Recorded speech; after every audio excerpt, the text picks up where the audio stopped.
सो पंडित जो तिहां गुणा की पांडे उतारै, अन दिन एको नाम वखाण।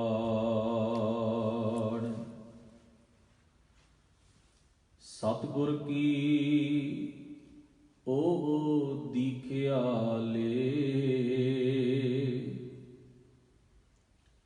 सतगुर आगे सीस तरे। सदा अलग रहे निर्वाण, सो पंडित दरगह परवान। सदा अलग रहे निर्वाण, सो पंडित दरगह परवान।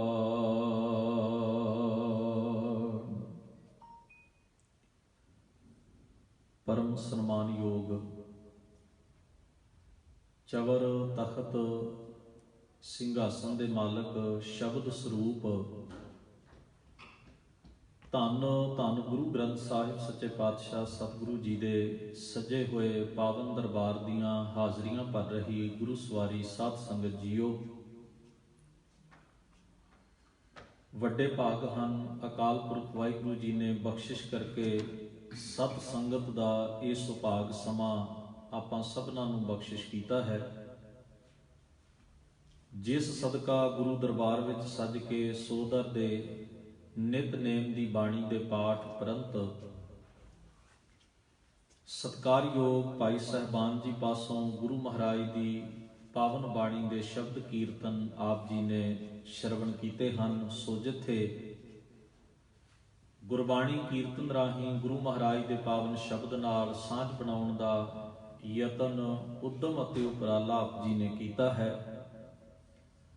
ਗੁਰੂ ਮਹਾਰਾਜ ਦੀ ਪਾਵਨ ਬਾਣੀ ਦੀ ਵਿਚਾਰ ਅਤੇ ਗੁਰਬਾਣੀ ਨੂੰ ਆਪਣੇ ਜੀਵਨ ਵਿੱਚ ਵਸਾ ਕੇ ਗੁਰੂ ਸਾਹਿਬ ਦੀ ਮੱਤ ਅਨੁਸਾਰ ਆਪਣਾ ਜੀਵਨ ਬਤੀਤ ਕਰਨ ਵਾਲੇ ਆਪਣੇ ਮਹਾਨ ਪੁਰਖੇ, ਆਪਣੀ ਮਹਾਨ ਵਿਰਾਸਤ ਜੋ ਸਾਨੂੰ ਇਤਿਹਾਸ ਦੇ ਰੂਪ ਵਿੱਚ ਸਾਡੇ ਬਜ਼ੁਰਗਾਂ ਵੱਲੋਂ ਪ੍ਰਦਾਨ ਕੀਤੀ ਗਈ ਹੈ, ਗੁਰਮਤਿ ਵਿਚਾਰਾਂ ਦੀ ਸਾਂਝ ਬਣਾਉਣ ਤੋਂ ਪਹਿਲਾਂ ਦਸ਼ਮੇਸ਼ ਪਿਤਾ ਜੀ ਦੀ ਬਖਸ਼ਿਸ਼ ਕੀਤੀ ਹੋਈ ਮੁਬਾਰਕ ਫਤਿਹ ਸਾਂਝੀ ਕਰੀਏ। ਆਖੋ ਜੀ ਵਾਹਿਗੁਰੂ ਜੀ ਕਾ ਖਾਲਸਾ, ਵਾਹਿਗੁਰੂ ਜੀ ਕੀ ਫਤਿਹ। ਤੀਸਰੇ ਪਾਤਸ਼ਾਹ ਗੁਰੂ ਅਮਰਦਾਸ ਮਹਾਰਾਜ ਜੀ ਦਾ ਉਚਾਰਨ ਕੀਤਾ ਹੋਇਆ ਪਾਵਨ ਬਚਨ, ਉਹਨਾਂ ਦੇ ਮੁਬਾਰਕ ਸ਼ਬਦ ਦਾ ਮਲਾਰ ਰਾਗ ਦੇ ਵਿੱਚੋਂ ਇੱਕ ਬੰਦ ਪਾਠ ਦੇ ਰੂਪ ਵਿੱਚ ਦਾਸ ਨੇ ਆਪ ਜੀ ਦੇ ਨਾਲ ਸਾਂਝਾ ਕੀਤਾ ਹੈ। ਗੁਰੂ ਸਾਹਿਬ ਜੀ ਦੀ ਬਾਣੀ ਦੀ ਇਹ ਵਿਲੱਖਣਤਾ ਤੇ ਵਿਸ਼ੇਸ਼ਤਾ ਹੈ ਕਿ ਗੁਰੂ ਸਾਹਿਬ ਜੀ ਨੇ ਪ੍ਰਚਲਿਤ ਸ਼ਬਦਾਵਲੀ ਨੂੰ ਹੀ ਆਪਣੇ ਵਿਚਾਰਾਂ ਦੇ ਪ੍ਰਚਾਰ ਵਾਸਤੇ ਆਧਾਰ ਬਣਾਇਆ ਹੈ। ਲੋਕ ਬੋਲੀ, ਲੋਕ ਮੁਹਾਵਰੇ, ਲੋਕ ਉਕਤੀਆਂ, ਆਮ ਲੋਕਾਂ ਦੀ ਸਮਝ ਵਿੱਚ ਆਉਣ ਵਾਲੇ ਮੁਹਾਵਰੇ ਅਤੇ ਜੋ ਵੀ ਲੋਕਾਂ ਦੇ ਵਿਸ਼ਵਾਸ ਸਨ, ਉਸ ਵਿਸ਼ਵਾਸਕ ਸ਼ਬਦਾਵਲੀ ਨੂੰ, ਜਿਹਨੂੰ ਅਸੀਂ ਧਾਰਮਿਕ ਸ਼ਬਦਾਵਲੀ ਕਹਿ ਦਿੰਦੇ ਹਾਂ, ਉਹੀ ਉਦਾਹਰਨਾਂ ਗੁਰੂ ਸਾਹਿਬ ਜੀ ਨੇ ਬਾਣੀ ਦੇ ਵਿੱਚ ਵਰਤ ਕੇ ਆਪਣੀ ਨਵੇਕਲੀ ਗੱਲ ਜਿਹੜੀ ਹੈ ਉਹ ਲੋਕਾਂ ਨੂੰ ਬਖਸ਼ਿਸ਼ ਕੀਤੀ ਹੈ। ਇਉਂ ਕਹਿ ਸਕਦੇ ਹਾਂ ਸੰਖੇਪ ਵਿੱਚ ਕਿ ਜਿਹੜਾ ਭਾਂਡਾ ਲੋਕ ਵਰਤ ਰਹੇ ਸਨ, ਉਹਨਾਂ ਕੋਲੋਂ ਭਾਂਡਾ ਨਹੀਂ ਖੋਇਆ, ਬਲਕਿ ਉਸ ਭਾਂਡੇ ਵਿੱਚ ਵਸਤੂ ਆਪਣੀ ਪਾ ਦਿੱਤੀ ਹੈ। ਇਹੀ ਸਤਿਗੁਰੂ ਸੱਚੇ ਪਾਤਸ਼ਾਹ ਜੀ ਜਾਣਦੇ ਸਨ ਵੀ ਕੋਈ ਭਾਸ਼ਾ, ਕੋਈ ਸ਼ਬਦਾਵਲੀ ਸਦੀਆਂ ਦਾ ਸਫ਼ਰ ਕਰਕੇ ਲੋਕਾਂ ਦੀ ਬੋਲ ਚਾਲ, ਰਹਿਣ ਸਹਿਣ ਦਾ ਹਿੱਸਾ ਬਣਦੀ ਹੈ। ਇਸ ਲਈ ਜੇ ਇਸ ਸਮਾਜ ਦੀ ਮਨੋ ਅਵਸਥਾ ਨੂੰ ਬਦਲਣਾ ਹੈ ਤਾਂ ਇਹਨਾਂ ਦੇ ਮਨ ਵਿੱਚ ਵਸਣ ਵਾਲਾ ਖਿਆਲ ਪਾਉਣਾ ਪਏਗਾ।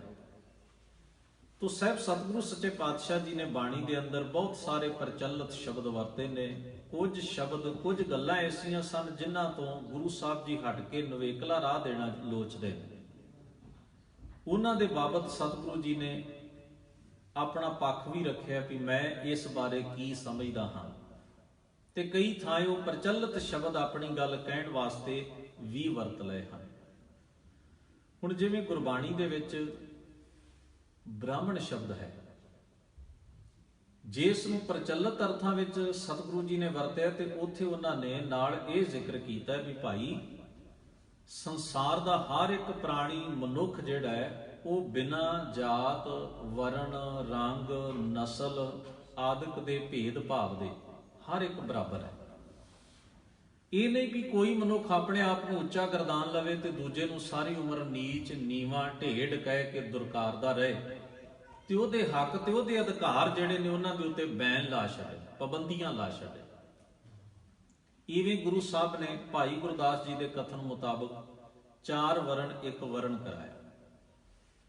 ਹੁਣ ਤੁਸੀਂ ਵੇਖੋ ਕਿੱਡਾ ਪੀੜਾ ਜਿਹੜਾ ਸਮਾਜ ਦਾ ਜਿਹੜਾ ਸਟਰਕਚਰ ਹੈ ਉਹ ਬਣਾਇਆ ਸੀ। ਸਦੀਆਂ ਲੱਗੀਆਂ ਨੇ ਇਸ ਚੀਜ਼ ਨੂੰ ਬਣਾਉਣ ਤੇ। ਤੇ ਫਿਰ ਮੈਂ ਸਰਦਾਰ ਜਗਜੀਤ ਸਿੰਘ ਜੀ ਦੇ ਇੱਕ ਬਚਨ ਪੜ੍ਹੇ ਸਨ। ਉਹ ਲਿਖਦੇ ਨੇ, ਇੱਕ ਮਸ਼ੀਨ ਤਿਆਰ ਕਰ ਦਈਦੀ ਹੈ ਨਾ ਜਿਵੇਂ, ਤੇ ਉਸ ਮਸ਼ੀਨ ਨੂੰ ਇੱਕ ਵਾਰ ਚਲਾ ਦਿੱਤਾ ਜਾਏ ਤੇ ਫਿਰ ਉਹ ਆਟੋਮੈਟਿਕਲੀ ਉਹ ਸਵੈ ਚਾਲਕ ਸ਼ਕਤੀ ਬਣ ਜਾਂਦੀ ਹੈ, ਯਾਨੀ ਕਿ ਉਹ ਫਿਰ ਆਪਣੇ ਆਪ ਵਿੱਚ ਹੀ ਚੱਲਣ ਲੱਗ ਜਾਂਦੀ ਹੈ। ਇਸੇ ਤਰ੍ਹਾਂ ਕੁਝ ਸਿਸਟਮ ਬਣਾ ਦਿੱਤੇ ਗਏ ਸਮਾਜ ਵਿੱਚ, ਜਿਨ੍ਹਾਂ ਨੂੰ ਪ੍ਰਚਲਿਤ ਕਰਕੇ ਚਲਾਇਆ ਗਿਆ, ਫਿਰ ਉਹ ਸਮਾਜ ਨੂੰ ਚਲਾਉਣ ਲੱਗ ਪਏ। ਹੁਣ ਭੇਦਭਾਵ ਨਸਲ ਦਾ, ਜਾਤ ਦਾ, ਬਰਾਦਰੀ ਦਾ, ਇਹ ਸਾਰਾ ਸਿਸਟਮ ਪਹਿਲਾਂ ਬਣਾਇਆ ਗਿਆ। ਹੌਲੀ ਹੌਲੀ ਇਹਨੂੰ ਸਦੀਆਂ ਲੱਗੀਆਂ ਹੋਣਗੀਆਂ ਬਣਾਉਣ ਦੇ ਉੱਤੇ। ਫਿਰ ਇਹਨਾਂ ਨੂੰ ਧਰਮ ਗ੍ਰੰਥਾਂ ਰਾਹੀਂ ਪੱਕਿਆਂ ਕੀਤਾ ਗਿਆ। ਫਿਰ ਰਸਮਾਂ ਰੀਤਾਂ ਰਿਵਾਜ ਘੜ ਲਏ ਗਏ। ਫਿਰ ਇਹ ਚੀਜ਼ ਇੰਨੀ ਪੱਕੀ ਹੋ ਗਈ ਕਿ ਇਹ ਸਮਾਜ ਨੂੰ ਚਲਾਉਣ ਲੱਗ ਪਏ। ਹਰ ਪੈਦਾ ਹੋਣ ਵਾਲਾ ਮਨੁੱਖ ਆਪਣੇ ਆਪ ਹੀ ਇਹਦੇ ਅਧੀਨ ਹੁੰਦਾ ਤੁਰਿਆ ਗਿਆ। ਹੁਣ ਇਹ ਜਿਹੜੀ ਚੀਜ਼ ਹੈ ਵੀ ਇਹਨਾਂ ਚੀਜ਼ਾਂ ਦੇ ਉੱਤੇ ਲੜ ਮਰਨ ਤੱਕ ਦੀ ਨੌਬਤ ਜਿਹੜੀ ਇਤਿਹਾਸ ਵਿੱਚ ਆਪਾਂ ਪੜ੍ਹਦੇ ਹਾਂ, ਕਿੱਡੇ ਕਿੱਡੇ ਧੱਕੇ ਹੋ ਜਾਂਦੇ ਨੇ, ਕੋਈ ਮਹਿਸੂਸ ਨਹੀਂ ਕਰਦਾ, ਕਿਉਂਕਿ ਉਹ ਕਹਿੰਦੇ ਵੀ ਇਹ ਤਾਂ ਚੱਲਿਆ ਹੋਇਆ ਸਿਸਟਮ ਹੈ, ਇਹਦੀ ਬਰਖਲਾਫੀ ਨਹੀਂ ਕੀਤੀ ਜਾ ਸਕਦੀ। ਤਾਂ ਗੁਰੂ ਸਾਹਿਬ ਨੇ ਬਾਣੀ ਦੇ ਵਿੱਚ ਦੂਜਾ ਪੱਖ ਬਿਆਨ ਕੀਤਾ ਵੀ ਸੋ ਬ੍ਰਾਹਮਣ ਜੋ ਬਿੰਦੈ ਬ੍ਰਹਮ, ਜਪ ਤਪ ਸੰਜਮ ਕਮਾਵੇ ਕਰਮ, ਸੀਲ ਸੰਤੋਖ ਕਾ ਰੱਖੈ ਧਰਮ। ਸਤਿਗੁਰੂ ਨੇ ਫਿਰ ਬ੍ਰਾਹਮਣ ਦੀ ਆਪਣੀ ਨਵੇਕਲੀ ਪਰਿਭਾਸ਼ਾ ਵੀ ਦਿੱਤੀ ਵੀ ਜਿਹੜਾ ਸੱਚ ਬ੍ਰਹਮ ਨੂੰ ਵਿਚਾਰਦਾ ਹੈ ਉਹ ਅਸਲ ਬ੍ਰਾਹਮਣ ਹੈ, ਉਹ ਕੋਈ ਵੀ ਹੋ ਸਕਦਾ। ਇਸੇ ਤਰ੍ਹਾਂ ਜਿਹੜਾ ਪਾਵਨ ਬਚਨ ਤੀਸਰੇ ਪਾਤਸ਼ਾਹ ਦਾ ਮੈਂ ਆਪ ਜੀ ਦੇ ਨਾਲ ਸਾਂਝਾ ਕੀਤਾ, ਇਹਦੇ ਵਿੱਚ ਸ਼ਬਦ ਮਹਾਰਾਜ ਨੇ ਪੰਡਤ ਦੀ ਬੜੀ ਖੂਬਸੂਰਤ ਪਰਿਭਾਸ਼ਾ ਦਿੱਤੀ ਹੈ। ਗੁਰੂ ਗ੍ਰੰਥ ਸਾਹਿਬ ਜੀ ਦੀ ਬਾਣੀ ਵਿੱਚ ਪੰਡਤ ਸ਼ਬਦ ਜਿਹੜਾ ਹੈ ਆਮ 2 ਅਰਥਾਂ ਵਿੱਚ ਵਰਤਿਆ।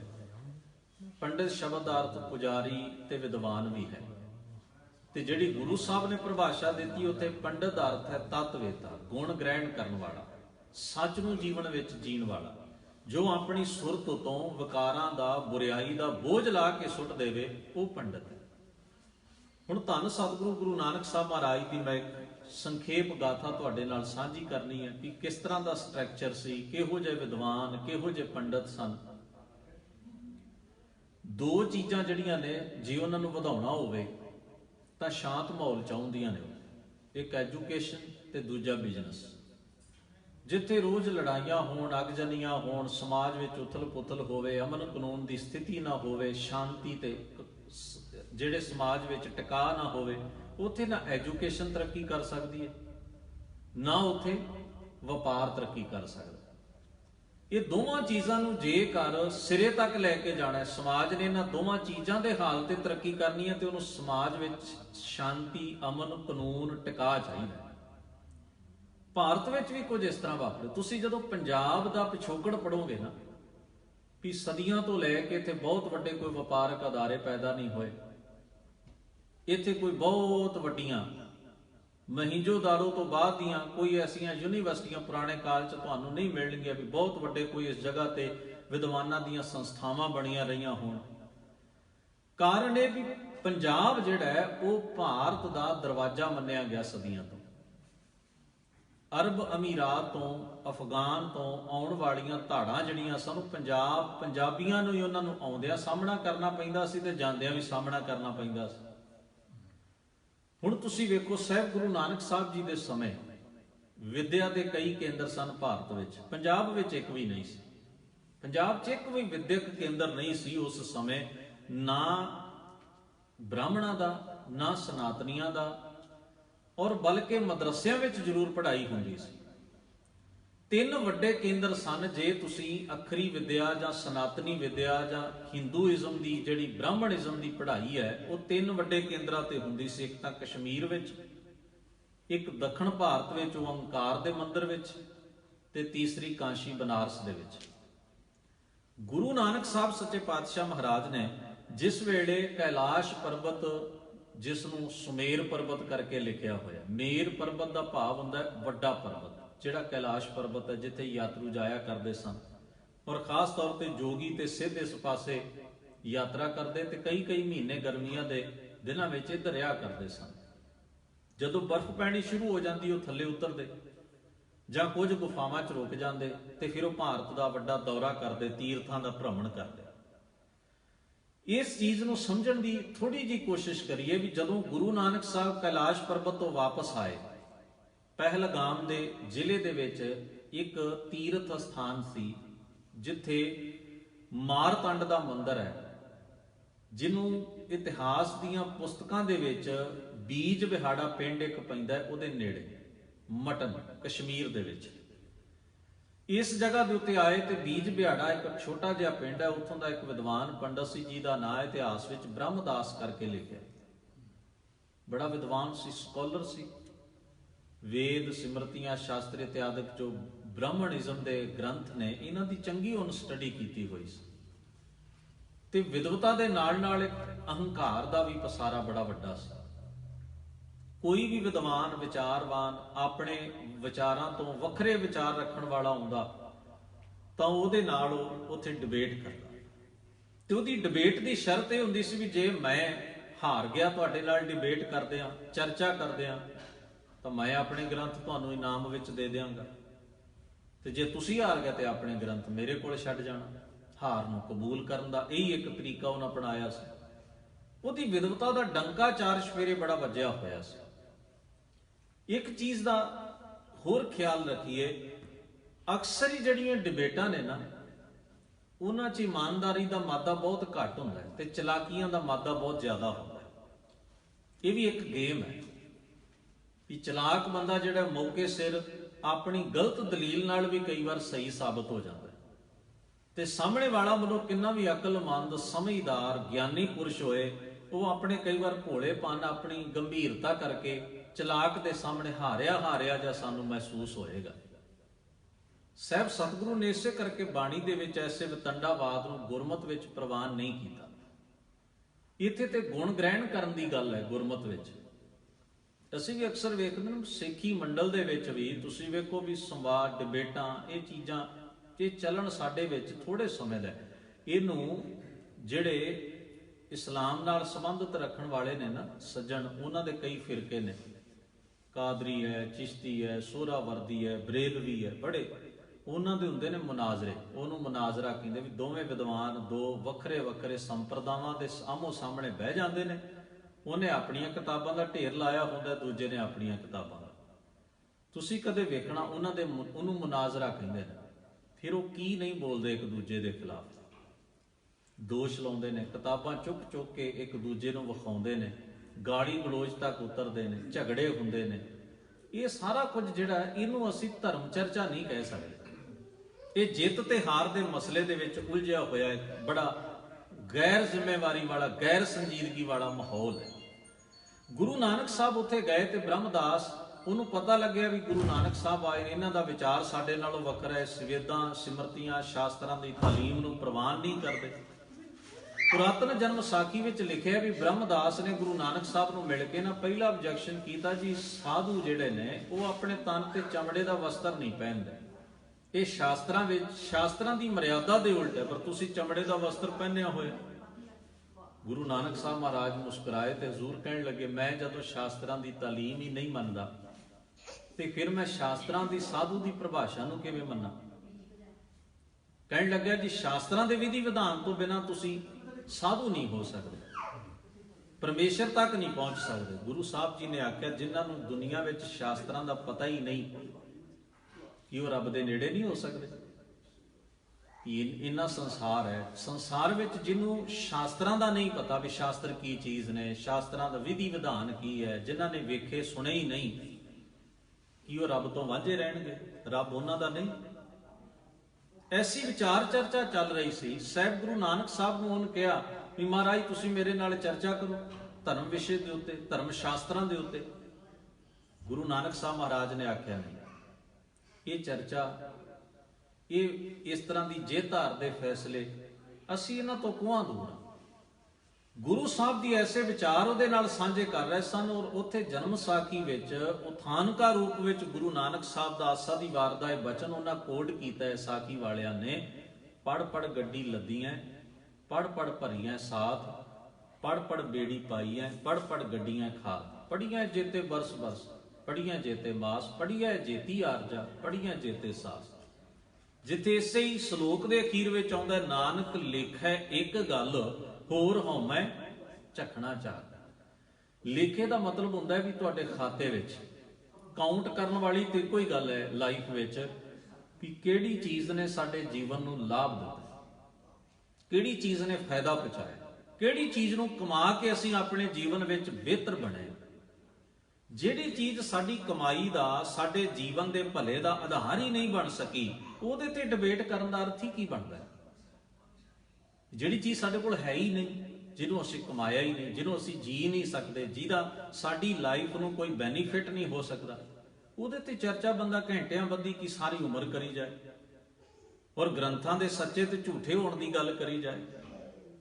ਗੁਰਬਾਣੀ ਵਿੱਚ ਨਾ ਇੱਕ ਬਚਨ ਆਉਂਦਾ ਕਬੀਰ ਸਾਹਿਬ ਦਾ, ਵੇਦ ਕਤੇਬ ਕਹੋ ਮਤ ਝੂਠੇ, ਝੂਠਾ ਜੋ ਨਾ ਵਿਚਾਰੇ। ਇਸ ਪੰਕਤੀ ਤੇ ਬੜੀ ਤਰ੍ਹਾਂ ਦੀ ਚਰਚਾ ਚੱਲਦੀ ਹੈ ਵੀ ਇਸ ਪੰਕਤੀ ਦਾ ਵਿਸਰਾਮ ਕਿੱਥੇ ਹੋਏਗਾ।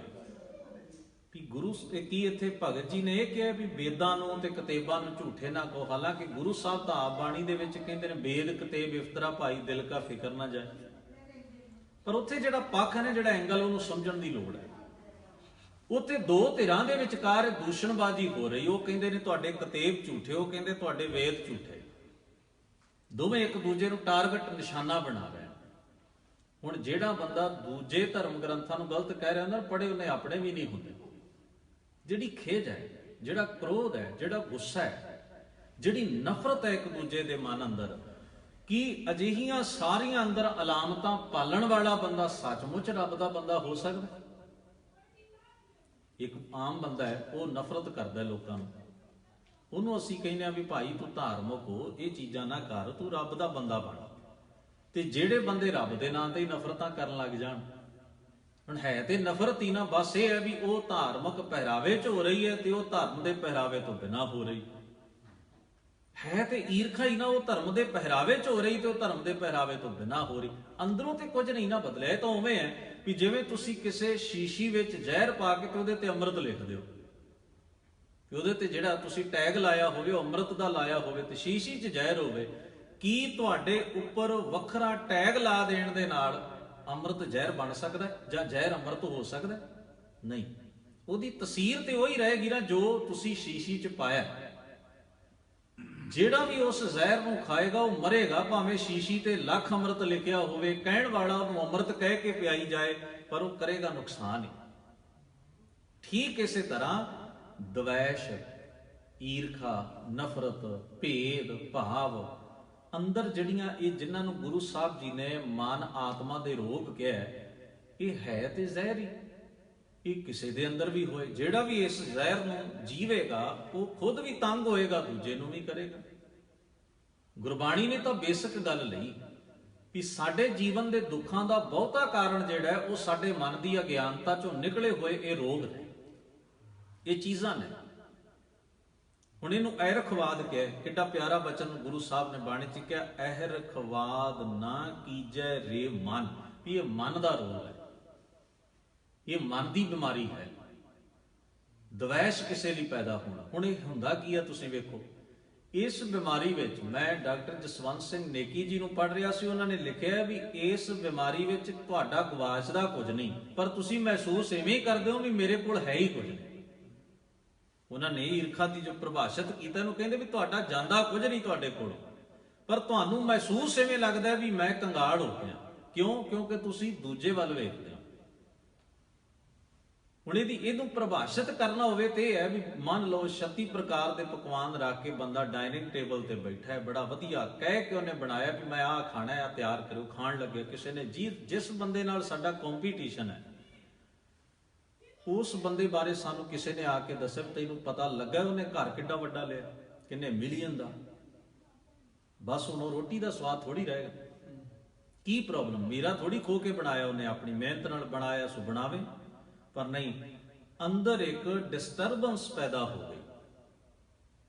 ਅੱਛਾ, ਜਾਨੀ ਕਿ ਇਹ ਹੈ ਵੀ ਮੈਂ ਆਪਣੇ ਆਪ ਨੂੰ ਦੂਜੇ ਦੇ ਮੁਕਾਬਲੇ 'ਚ ਰੱਖ ਕੇ ਜੀ ਰਿਹਾ, ਤੇ ਜਦੋਂ ਹੀ ਉਹ ਬੰਦਾ ਅੱਗੇ ਲੰਘੇਗਾ, 2 ਕਦਮ ਅੱਗੇ ਲੰਘਿਆ, ਉਦੋਂ ਹੀ ਮੈਨੂੰ ਡਿਸਟਰਬੈਂਸ ਹੋਏਗੀ।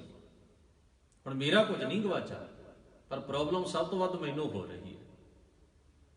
ਇਹ ਤਾਂ ਇੱਕ ਨੁਕਤਾ ਹੈ, ਸੰਖੇਪ ਜਿਹਾ, ਛੋਟਾ ਜਿਹਾ। ਹੁਣ ਤੁਸੀਂ ਵੇਖਣਾ, ਜਿਹੜੇ ਲੋਕਾਂ ਨੂੰ ਅਸੀਂ ਜਾਣਦੇ ਨਹੀਂ ਨਾ, ਉਹ ਭਾਵੇਂ ਸੋਨੇ ਦੇ ਮਹਿਲ ਖੜੇ ਕਰ ਲੈਣ, ਅਸੀਂ ਉਹਨੂੰ ਵੇਖ ਕੇ ਕੇਵਲ ਪ੍ਰਭਾਵਿਤ ਹੁੰਦੇ ਆ, ਪਰ ਸਾਡੇ ਮਨ ਅੰਦਰ ਦੁੱਖ ਕੋਈ ਨਹੀਂ ਹੁੰਦਾ। ਦੁੱਖ ਹਮੇਸ਼ਾ ਉਹਦੇ ਪ੍ਰਤੀ ਤੁਹਾਨੂੰ ਹੋਏਗਾ ਜਿਸ ਬੰਦੇ ਨੂੰ ਤੁਸੀਂ ਜਾਣਦੇ ਹੋ।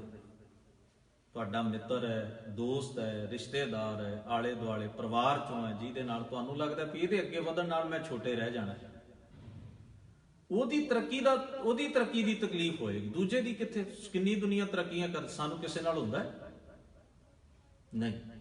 ਇਹ ਚੀਜ਼ ਹੈ ਵੀ ਸਾਡੇ ਮਨ, ਜਦੋਂ ਅਸੀਂ ਜ਼ਿੰਦਗੀ ਨੂੰ ਮੁਕਾਬਲੇਬਾਜ਼ੀ 'ਚ ਪਾ ਲਿਆ ਨਾ, ਕੰਪੀਟੀਸ਼ਨ 'ਚ ਪਾ ਲਿਆ, ਫਿਰ ਅਸੀਂ ਆਪਣੀ ਤਰੱਕੀ ਨੂੰ ਤਰੱਕੀ ਨਹੀਂ ਸਮਝਦੇ, ਫਿਰ ਦੂਸਰੇ ਦੇ ਪਛੜ ਜਾਣ ਨੂੰ ਤਰੱਕੀ ਸਮਝਦੇ ਹਾਂ। ਅਸੀਂ ਭਾਵੇਂ ਸੋਨੇ ਦੇ ਮਹਿਲ ਖੜੇ ਕਰ ਲਈਏ, ਪਰ ਸਾਡੇ ਕੋਲ 10 ਨੇ, ਜੇ ਇੱਕ ਨੇ 11 ਕਰ ਲਿਆ ਤਾਂ ਸਾਨੂੰ ਲੱਗੇਗਾ ਅਸੀਂ ਗਰੀਬ ਹੋ ਗਏ, ਅਸੀਂ ਪਛੜ ਗਏ। ਇਹ ਜਿਹੜਾ ਅਹਿਸਾਸ ਸਾਡੇ ਅੰਦਰ ਜਾਗਦਾ, ਹੁਣ ਇਹ ਹੈ ਤਾਂ ਮਨ ਦਾ ਰੋਗ, ਮਨ ਦੀ ਬਿਮਾਰੀ ਹੈ। ਐਸੇ ਖੋਰੇ ਕਿੰਨੇ ਕੀ ਰੋਗ ਨੇ ਜਿਹੜੇ ਮਨੁੱਖੀ ਮਨ ਨੂੰ ਸਦਾ ਹੀ ਸਾਰਾ ਜੀਵਨ ਤਕਲੀਫ ਦਿੰਦੇ ਰਹਿੰਦੇ ਨੇ, ਔਰ ਇਹਨਾਂ ਚੀਜ਼ਾਂ ਦਾ ਚਲਾਇਆ ਹੀ ਬੰਦਾ ਬਹੁਤੇ ਦੁੱਖ ਸੇੜਦਾ ਰਹਿੰਦਾ। ਗੁਰੂ ਸਾਹਿਬ ਸੱਚੇ ਪਾਤਸ਼ਾਹ ਜੀ ਨੇ ਇਸੇ ਕਰਕੇ ਬੜੇ ਵਿਸਥਾਰ ਸਹਿਤ ਤਿੰਨ ਕੋ ਵਿਆਪੈ ਚਿੰਤਾ ਰੋਗ ਵੀ ਲਿਖਣ, ਚਿੰਤਾ ਨੂੰ ਵੀ ਰੋਗ ਕਿਹਾ, ਇਹ ਵੀ ਮਨ ਦਾ ਰੋਗ ਵੀ ਜੋ ਅਜੇ ਤੁਹਾਡੇ ਕੋਲ ਹੈ, ਜੇ ਉਸਨੇ ਗਵਾਚਣਾ ਹੋਇਆ, ਟੁੱਟਣਾ ਹੋਇਆ, ਬਿਨਸਣਾ ਹੋਇਆ, ਤੇ ਉਹ ਬਿਨਸ ਕੇ ਰਹੇਗਾ, ਤੁਸੀਂ ਉਹਨੂੰ ਰੋਕ ਨਹੀਂ ਸਕਦੇ। ਪਰ ਉਸ ਚੀਜ਼ ਨੂੰ ਲੈ ਕੇ ਮਨੁੱਖ ਦੇ ਮਨ ਅੰਦਰ ਪਹਿਲਾਂ ਹੀ ਦੁੱਖ ਪੈਦਾ ਹੋ ਗਿਆ। ਉਹ ਚੀਜ਼ ਦੇ ਟੁੱਟਣ ਤੋਂ ਪਹਿਲਾਂ ਹੀ ਉਹ ਐਵੇਂ ਮਹਿਸੂਸ ਕਰਦਾ ਵੀ ਟੁੱਟ ਗਈ ਹੈ। ਜਿਹੜਾ ਉਹਦਾ ਵਕਤ ਹੈ ਨਾ, ਅਜੇ ਉਹ ਪਿਆ ਹੈ, ਪਰ ਉਦੋਂ ਪਹਿਲਾਂ ਹੀ ਬੰਦੇ ਨੇ ਉਹੋ ਜਿਹੀ ਮਨੋ ਅਵਸਥਾ ਬਣਾ ਲਈ ਹੈ ਵੀ ਜਿਵੇਂ ਉਹ ਚੀਜ਼ ਸੱਚਮੁੱਚ ਹੀ ਇਹਦੇ ਕੋਲੋਂ ਪਹਿਲਾਂ ਹੀ ਗਵਾਚ ਗਈ ਹੋਵੇ। ਚਿੰਤਾ ਦਾ ਰੋਗ ਐਸੀ ਮਨੋਸਥਿਤੀ ਪੈਦਾ ਕਰਦਾ ਤੁਹਾਡੇ ਅੰਦਰ, ਇੱਕ ਡਰ, ਇੱਕ ਖੌਫ, ਇੱਕ ਪ੍ਰੈਸ਼ਰ ਦੇ ਵਿੱਚ ਤੁਸੀਂ ਰਹਿ ਕੇ ਆਪਣਾ ਸਫ਼ਰ ਤੈਅ ਕਰਦੇ ਹੋ। ਉਸ ਚੀਜ਼ ਨੂੰ ਤੁਸੀਂ ਮਰਿਆ ਵਾਂਗ ਵੇਖਦੇ ਹੋ ਵੀ ਨਹੀਂ, ਇਹ ਹੈ ਹੀ ਨਹੀਂ। ਕਿਹੋ ਜੇ ਮਨੁੱਖ ਦੇ ਮਨ ਅੰਦਰ ਰੋਗ, ਦੁੱਖ ਭਰੇ ਪਏ ਨੇ। ਵੈਸੇ ਗੁਰੂ ਗ੍ਰੰਥ ਸਾਹਿਬ ਦੀ ਬਾਣੀ ਵਿੱਚੋਂ ਨਾ, ਅਸੀਂ ਜਦੋਂ ਦੁੱਖ, ਕਿਸੇ ਵੀ ਪੰਕਤੀ ਵਿੱਚ ਦੁੱਖ ਆਉਂਦਾ ਹੈ, ਰੋਗ ਆਉਂਦਾ ਹੈ, ਇਹ ਚੀਜ਼ਾਂ ਜਦੋਂ ਅਸੀਂ ਪੜ੍ਹਦੇ ਹਾਂ ਤੇ ਅਸੀਂ ਇਹਨਾਂ ਦੇ ਸੰਦਰਭ ਨਹੀਂ ਵਿਚਾਰਦੇ, ਇਹ ਕਿਹੜੇ ਕੰਟੈਕਸਟ ਵਿੱਚ ਵਰਤੀ ਗਈ ਹੈ। ਸਾਡੇ ਲਈ ਦੁੱਖ ਦਾ ਅਰਥ ਇੱਕੋ ਹੀ ਹੁੰਦਾ ਹੈ, ਧਨ ਪਦਾਰਥ ਦਾ ਘਟ ਜਾਣਾ, ਸਰੀਰ ਦਾ ਬਿਮਾਰ ਹੋ ਜਾਣਾ। ਜੋ ਅਸੀਂ ਮਹਿਸੂਸ ਕਰਦੇ ਹਾਂ ਅਸੀਂ ਉਹਨੂੰ ਹੀ ਦੁੱਖ ਕਹਿੰਦੇ ਹਾਂ। ਸਾਡੇ ਲਈ ਦੁੱਖ ਦੇ ਕੇਵਲ ਇਹੀ ਪੈਰਾਮੀਟਰ ਹੈ, ਇਹੀ ਪੈਮਾਨੇ ਨੇ ਨਾਪਣ ਦੇ। ਨਹੀਂ, ਗੁਰੂ ਸਾਹਿਬ ਦੀ ਬਾਣੀ ਨੂੰ ਪੜ੍ਹੀਏ, ਕਿਤੇ ਹਉਮੈ ਨੂੰ ਦੁੱਖ ਕਿਹਾ